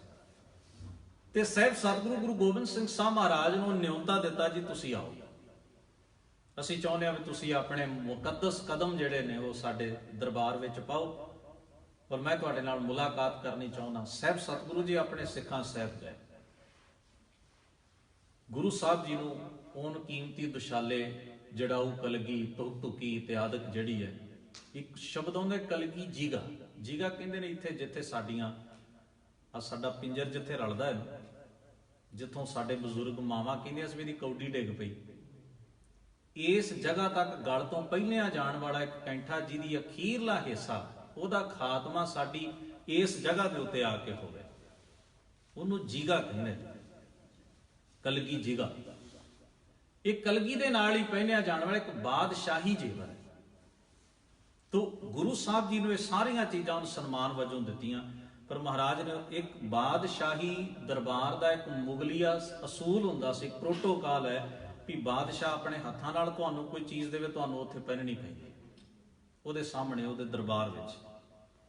ਪਰ ਗੁਰੂ ਸਾਹਿਬ ਨੇ ਪਹਿਨੀ ਨਹੀਂ, ਉਹਨਾਂ ਨੇ ਇਵੇਂ ਥਾਲ ਵਿੱਚ ਮਹਾਰਾਜ ਨੂੰ ਫੜਾਈ। ਸਤਿਗੁਰੂ ਨੇ ਕੇਵਲ ਆਪਣੇ ਮੁਬਾਰਕ ਹੱਥ ਲਾਏ ਔਰ ਸੇਵਾਦਾਰ ਨੇ ਉਹ ਥਾਲ ਫੜ ਲਿਆ ਔਰ ਉਹ ਲੈ ਕੇ ਦਰਬਾਰ ਚੋਂ ਚਲਿਆ ਗਿਆ। ਕਾਜ਼ੀਆਂ ਇਤਰਾਜ਼ ਕੀਤਾ ਜੀ ਇਹ ਸ਼ਾਹੀ ਦਰਬਾਰ ਦਾ ਨਿਯਮ ਟੁੱਟਦਾ। ਔਰ ਬਹਾਦਰ ਸ਼ਾਹ ਜਾਣੂ ਸੀ ਵੀ ਗੁਰੂ ਸਾਹਿਬ ਕੋਈ ਸਾਡੇ ਕੋਲੋਂ ਇਨਾਮ ਲੈਣ ਵਾਸਤੇ ਥੋੜੀ ਆਏ ਨੇ, ਇਹਨਾਂ ਨੂੰ ਤਾਂ ਅਸੀਂ ਸੱਦਿਆ ਔਰ ਇੱਕ ਧਾਰਮਿਕ ਸ਼ਖਸੀਅਤ ਨੇ, ਇਹਨਾਂ ਦੇ ਅਕੀਦੇ ਵੱਖਰੇ ਨੇ। ਔਰ ਇਹ ਵੀ ਤਾਂ ਜਾਣਦਾ ਸੀ ਨਾ ਵੀ ਜਿਨ੍ਹਾਂ ਨੇ ਆਪਣੀ ਜ਼ਿੰਦਗੀ ਦੇ ਵਿੱਚ 14 ਵਾਰ ਰਣ ਤੱਤੇ ਦੇ ਅੰਦਰ ਸਲਤਨਤ ਦੀ ਅੱਖ 'ਚ ਅੱਖ ਪਾ ਕੇ ਤੇਗਵਾਈ ਹੋਵੇ, ਇਹ ਸਾਡੀਆਂ ਕਲਗੀਆਂ ਨੂੰ ਤੇ ਸਾਡੇ ਦਿੱਤੀਆਂ ਇਹਨਾਂ ਚੀਜ਼ਾਂ ਨੂੰ ਕੀ ਜਾਣਦੇ ਨੇ, ਜਿਨ੍ਹਾਂ ਨੇ ਆਪਣਾ ਘਰ ਪਰਿਵਾਰ ਸਭੋ ਕੁਝ ਦਾਅ ਤੇ ਲਾਇਆ ਹੋਵੇ। ਇਹਨਾਂ ਲਈ ਮਾਇਆ ਕਿੱਡੀ ਕੁ ਵੱਡੀ ਚੀਜ਼ ਹੋ, ਸਨਮਾਨ ਕਿੱਡੀ ਕੁ ਵੱਡੀ ਚੀਜ਼ ਹੋ ਸਕਦੇ ਨੇ। ਤੋ ਉਹਨੇ ਕਾਜ਼ੀਆਂ ਨੂੰ ਇਹ ਕਹਿ ਕੇ ਰੋਕਿਆ ਵੀ ਇਹ ਅਸੂਲ ਇਹਨਾਂ ਤੇ ਲਾਗੂ ਨਹੀਂ ਹੋ ਸਕਦਾ, ਕਿਉਂਕਿ ਸਾਡੇ ਕੋਲੋਂ ਕਿਸੇ ਪ੍ਰਾਪਤੀ ਕਰਕੇ ਨਾਮ ਲੈਣ ਨਹੀਂ ਆਏ, ਤਾਂ ਅਸੀਂ ਉਹਨਾਂ ਨੂੰ ਭੇਟ ਕੀਤਾ। ਤੋ ਕਾਜ਼ੀਆਂ ਨਾਲ ਉੱਥੇ ਕਾਜ਼ੀਆਂ ਦਾ ਪ੍ਰਸ਼ਨ ਸੀ, ਉਹਨਾਂ ਨੇ ਬਹਾਦਰ ਸ਼ਾਹ ਨੂੰ ਕਿਹਾ ਵੀ ਤੁਸੀਂ ਪੁੱਛੋ। ਬਹਾਦਰ ਸ਼ਾਹ ਪੁੱਛਦਾ ਜੀ ਮਜ਼ਹਬ ਤੁਹਾਡਾ ਖੂਬ ਕਿ ਮਜ਼ਹਬ ਹਮਾਰਾ ਖੂਬ। गुरु गोबिंद सिंह साहब महाराज मुस्कुराए, कहने लगे तुमको तुम्हारा खूब, हमको हमारा खूब। गल तां जीण दी है ना। गल तां यह भी साडे दरबार च बैठो, काजियां दी सभा जुड़ी होवे, इस्लामी सल्तनत होवे, सब तो सुप्रीम तानाशाह तखत उत्ते बैठा होवे ते ओह तुहानू पुछ रहा हो भी मेरा मजहब चंगा है कि तेरा मजहब चंगा है, ते तुहाडी वोट किहदे हक च होएगी। ਸੁਭਾਵਕ ਹੈ ਬੰਦੇ ਦੇ ਮਨ ਉੱਤੇ, ਉਹਦੀ ਸੁਰਤ ਉੱਤੇ ਸਮੇਂ ਦੀ ਸੱਤਾ ਦਾ ਛੱਪਾ ਪੈਂਦਾ ਹੈ, ਪ੍ਰੈਸ਼ਰ ਪੈਂਦਾ ਹੈ। ਤਾਕਤਵਰ ਲੋਕਾਂ ਦੀ, ਸੱਤਾਧਾਰੀਆਂ ਦੀ ਤਾਂ ਬੋਲੀ ਬਿਨਾਂ ਉਹਨਾਂ ਦੇ ਆਖੇ ਤੋਂ ਹੀ ਲੋਕ ਬੋਲਣ ਲੱਗ ਜਾਂਦੇ ਨੇ, ਉਹਨਾਂ ਵਰਗਾ ਪਹਿਰਾਵਾ ਪਹਿਨਣਾ ਫਖਰ ਸਮਝਦੇ ਨੇ। ਇਹ ਚੀਜ਼ ਤੁਸੀਂ ਵੇਖਣਾ, ਗੁਰੂ ਨਾਨਕ ਸਾਹਿਬ ਦੇ ਵਕਤ ਵੀ ਇਹ ਵਾਪਰਿਆ, ਅੱਜ ਵੀ ਵਾਪਰਦਾ। ਮੁਹੰਮਦ ਇਕਬਾਲ ਨੇ ਵੇਖਿਆ ਵੀ ਮੁਸਲਿਮ ਔਰਤਾਂ ਜਿਹੜੀਆਂ ਸਨ ਸੰਧੂਰ ਲਾਉਣ ਲੱਗ ਪਈਆਂ ਆਪਣੀ ਮੰਗ ਵਿੱਚ, ਆਪਣੇ ਚੀਰੇ ਵਿੱਚ, ਤੇ ਉਹੋ ਜੇ ਵਰਤ ਰੱਖਣੇ, ਉਹ ਸਾਰਾ ਕੁਝ ਕਰਦੀਆਂ ਨੇ ਭਾਰਤ ਵਿੱਚ। कोई उदों की गल है। मुहम्मद इकबाल ने जदों वेख्या तो उन्हें बाकमाल सतर लिखी, ये दीने हजाजी का बेबाक बेड़ा, न गेहूं में अटका न सेहू में ठहरा, किए पार थे जिसने सातों समुंदर, वो डूबा दहाने में गंगा के आकर। दो दरिया ने अरब अमीरात दे, वो कहंदा अरब दे मुल्कां चों दीने हजाजी दा बेड़ा वड्डे वड्डे दरिया पार करदा, जानी कि उन्हें कई कल्चर अपने च रला लै, पर वो डूबा दहाने में गंगा के आकर। कहंदा पर उहदी इत्थे पेश नहीं गई। जिस जिस राह तो इस्लाम गुजरदा तुरिया आया, नमाजी बनाउंदा गया, बुरके पहनाउंदा गया, उन्हें मोढियां ते मुसल्ले तरवा दिते, पर इत्थे आके मुस्लिम औरत वर्त रखण लग पई। कमाल दी खेड। वो डूबा दहाने में गंगा, जेड़ा किते नहीं सी डुबिया वो गंगा दे दहाने च आके डुब गया। एक इस्लामी चिंतक दे अपनी अपने लोगों बारे विचार ने भी साडे लोग जेडे ने वो कल्चर पक्षों किन्ने ढैले ते किन्ने अपने आप नूं प्रोटैक्ट करन दी बजाए वो मिक्स अप हो गए। ते गुरु साहब ने भी तो उस वेले कहा ही सी ना भी खतरियां दा धर्म छोड़िया मलेश भाख्या गई, जां ये वचन कीते भी घर घर मियाँ सबना जियां बोली अवर तुम्हारी। उड़े ये गुरु साहब ने बड़े वड्डे अर्थ ने इन्हां पंक्तियां दे। तो उत्थे भाव कबीर साहब दा की है भी अंदर एक नफरत है दूजे दी पछाण नूं लैके, दूजे दे विश्वास नूं लैके, दूजा रब किवें कहंदा इस चीज नूं लैके। जिन्ना चिर ये तुहाडे अंदर बरकरार है ते नफरत ही भावें तुहाडे धार्मिक पहरावे चों निकलदी होवे ते चाहे तुसीं धर्म दा पहरावा ला के नफरत करदे होवो, अंदर दी तसीर असल किरदार तां साडा नफरत करना ही है ना। तो इसे करके सियाणे चिंतकां ने लिखिया, शेख फरीद साहब की मिठी जबान ने लोगों को खुदा कहण ला दिता पंजाब की धरती। कहते तलवार नाल पंजाब के जाया ने अल्लाह नहीं सी आख्या, फरीद की संगत च बह गए। उन्होंने इसे करके शक्करगंज कहा जाता सी। शक्करगंज, शक्करगंज गंज शब्द परशियन का जिहदा मतलब है खजाना, मिठास का घर। वो असी तो केवल इन्नी गल जोड़ी है ना भी वो बचपन में उन्होंने मां कहती सी तेन शक्कर देंगे, असी वो करके जोड़ते, पर नहीं। जिन्हों ने शेख फरीद साहब बाबत लिखे वो कहते हैं कि फरीद साहब की गल, उन्होंने किरदार, उन्होंने शख्सियत मिठास इन्नी सी, इस करके लोगों ने उन्होंने तखल्लस ही शक्करगंज पाया होया। कहते उन्होंने नेड़े आया तो हिंदू ने अल्लाह कहा। हुण फरीद साहब को कहण की लोड़ नहीं पई भी अल्लाह नूं याद करया कर। और गुरु नानक नूं उन्हां दी बोली कितनी मिठी लगी है, हर वचन उन्हां दा कितना गहरा लग्या है। सारी दी सारी बाणी उन्होंने पाक पटन तो जाके सतगुरु गुरु नानक साहब ने शेख फरीद साहब की बाणी इकत्र कर ली।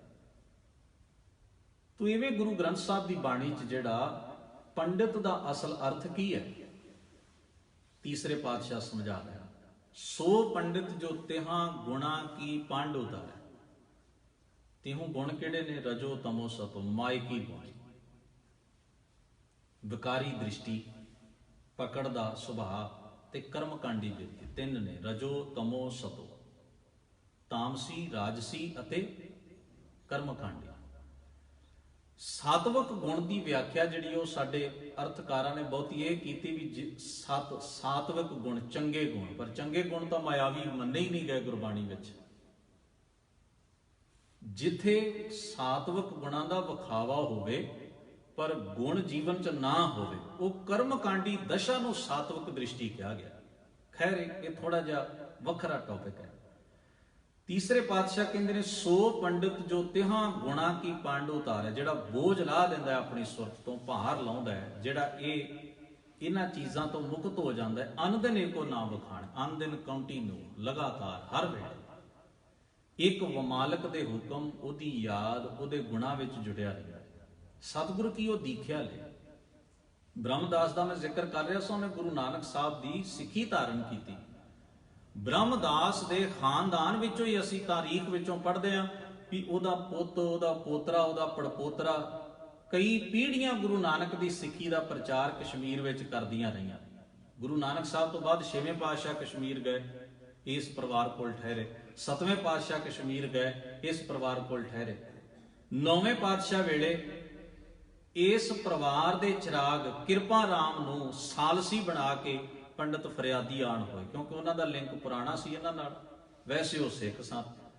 ਗੁਰੂ ਗੋਬਿੰਦ ਸਿੰਘ ਸਾਹਿਬ ਮਹਾਰਾਜ ਨੂੰ ਸੰਸਕ੍ਰਿਤ ਪੜਾਉਂਦੇ ਰਹੇ ਪੰਡਤ ਕਿਰਪਾ ਰਾਮ। ਸਮੇਂ ਦੀ ਭਾਸ਼ਾ ਸੀ, ਪੜਾਉਣੀ ਸੀ। ਚਮਕੌਰ ਦੀ ਗੜੀ ਦੇ ਵਿੱਚ ਆਪਣੇ 2 ਪੁੱਤਰਾਂ ਸਹਿਤ ਕਿਰਪਾ ਰਾਮ ਕਿਰਪਾ ਸਿੰਘ ਦੇ ਨਾਂ ਨਾਲ ਸ਼ਹੀਦੀ ਪ੍ਰਾਪਤ ਕਰਦਾ।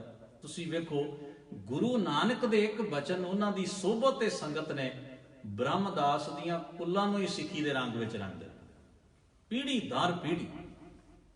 ਤੋ ਸਾਹਿਬ ਸਤਿਗੁਰੂ ਕਹਿੰਦੇ ਨੇ, ਸਤਿਗੁਰ ਕੀ ਉਹ ਦੀਖਿਆ ਲੇ, ਦੀਕਸ਼ਤ ਹੋਵੇ, ਗੁਰੂ ਦਾ ਉਪਦੇਸ਼ ਗ੍ਰਹਿਣ ਕਰੇ। ਸਤਿਗੁਰੇ ਆਗੇ ਸੀਸ ਧਰੇ, ਆਪਣਾ ਵਜੂਦ ਗੁਰੂ ਨੂੰ ਸਮਰਪਿਤ ਕਰਦਾ, ਸਦਾ ਅਲੱਗ ਰਹਿ ਨਿਰਵਾਣ। ਅਲੱਗ ਦਾ ਮਤਲਬ ਹੈ ਲੱਗ ਲਪੇਟ ਤੋਂ ਬਿਨਾਂ, ਭੇਦ ਭਾਵ ਤੋਂ ਰਹਿਤ ਹੋਵੇ, ਉਹਦੇ ਅੰਦਰ ਵਿਕਾਰਾਂ ਦਾ ਜ਼ੋਰ ਨਾ ਹੋਵੇ। ਨਿਰਵਾਣ ਦਾ ਮਤਲਬ ਹੈ ਵਾਸ਼ਨਾ ਤੋਂ ਮੁਕਤ, ਮਨ ਦੀ ਨੈਗੇਟਿਵ ਸੋਚ ਤੋਂ ਰਹਿਤ ਹੋਵੇ। ਸੋ ਪੰਡਿਤ ਦਰਗਾਹ ਪ੍ਰਵਾਨ, ਉਹ ਮਾਲਕ ਵਾਹਿਗੁਰੂ ਅਕਾਲ ਪੁਰਖ ਦੀ ਦ੍ਰਿਸ਼ਟੀ ਵਿੱਚ ਕਬੂਲ ਹੈ। ਔਰ ਇਹ ਪੰਡਿਤ ਕੋਈ ਵੀ ਬਣ ਸਕਦਾ, ਇਹ ਮੈਲਾ ਢੋਣ ਵਾਲਾ ਵੀ ਬਣ ਸਕਦਾ, ਇਹ ਖੱਡੀ ਤੇ ਕੱਪੜਾ ਬੁਣਨ ਵਾਲਾ ਵੀ ਬਣ ਸਕਦਾ। ਗੁਰੂ ਨਾਨਕ ਦੇ ਘਰ ਦੀ ਪੰਡਿਤ ਦੀ ਇਸ ਪਰਿਭਾਸ਼ਾ ਦੇ ਉੱਤੇ, ਸੋ ਪੰਡਿਤ ਜੋ ਮਨ ਪ੍ਰਬੁੱਧ ਹੈ, RAM ਨਾਮ ਆਤਮ ਹੈ ਸੁਧ ਹੈ, RAM ਨਾਮ ਸਾਰ ਰਸ ਪੀਵੈ, ਉਸ ਪੰਡਿਤ ਕੈ ਉਪਦੇਸ਼ ਜਗ ਜੀਵੈ। ਸਾਹਿਬ ਕਿਰਪਾ ਕਰਨ, ਸਤਿਗੁਰੂ ਮਹਾਰਾਜ ਦੇ ਪਾਵਨ ਬਚਨ ਸਾਡੇ ਸਾਰਿਆਂ ਦੇ ਜੀਵਨ ਦਾ ਹਿੱਸਾ ਬਣਨ। ਪਾਤਸ਼ਾਹ ਹੋਈਆਂ ਭੁੱਲਾਂ ਚੁੱਕਾਂ ਦੀ ਖਿਮਾ ਬਖਸ਼ਣ। ਆਪ ਸਭਨਾਂ ਦਾ ਧੰਨਵਾਦ। ਅਦਬ ਸਾਹਿਬ, ਗੁਰੂ ਫਤਿਹ।